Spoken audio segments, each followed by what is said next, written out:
The Patriots recently have had a rough stretch of training camp, and this time, it's not necessarily because of bad play. In fact, the Patriots' offense does indeed look like it's gotten better over the past couple of practices, and the defense is also continuing to play well, having a fantastic day in the joint practice against the Panthers. But even with their good play, the Patriots just lost two cornerbacks to injury, and recently in their first practice against Carolina, got into a fight. Now, quickly about the injuries for two cornerbacks. Joejuan was the first to head onto IR after a season-ending shoulder injury. Now, I obviously wish the best for Jawan Williams in his recovery, but I think him going onto IR may have just helped him.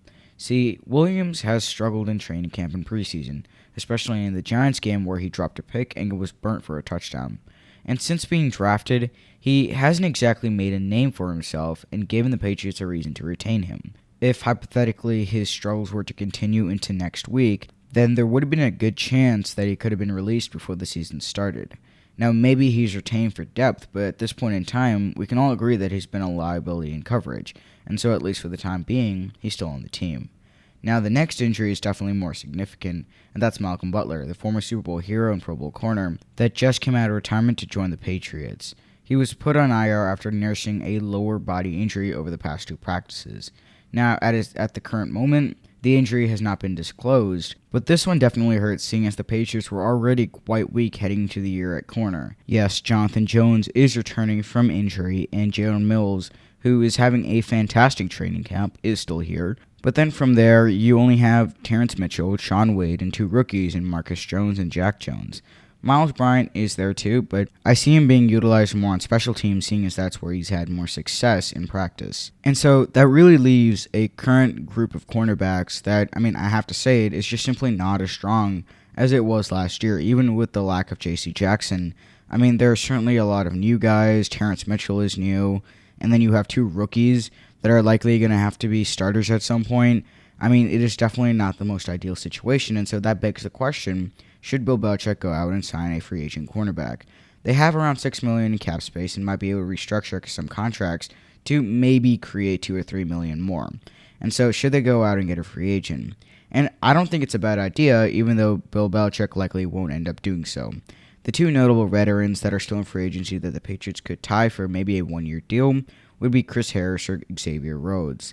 Harris is a former Pro Bowl corner who excels in the slot, and the Patriots could move Jonathan Jones to play a more boundary cornerback position and instead place Harris, or Rhodes for that matter, as their slot cornerback.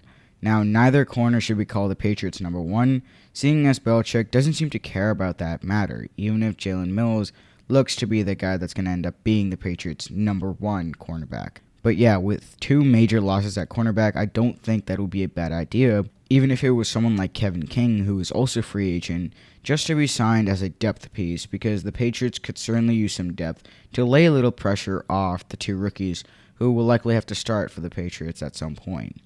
Now, moving on to the more shocking incident, the fight between the Patriots and Panthers. Now, the reports say that the fight started when Christian Wilkerson was found on the Panthers sideline after running a route. Apparently, the push out of bounds had more intensity than needed, words were exchanged, and then things got ugly. Kendrick Bourne was seen throwing punches to defend Wilkerson, and Bourne, along with Wilkerson and Panthers safety Kenny Robinson, were ejected. Another smaller fight ensued after Patriots offensive lineman James Ferentz was finishing a block, which preceded him to also get ejected. Now, this is certainly uncharacteristic from New England, who usually don't have too many fights, and they are usually one of the more disciplined teams in the league. So, yeah, this is definitely uncharacteristic. Now, that's not to say that the Patriots are always clean. Just recently, there was a fight between Christian Barmore and David Andrews, though things were made up. And so, is this a big deal? Probably not, just considering it's preseason and tempers will obviously flare. All it is just a little bit surprising, and that's all.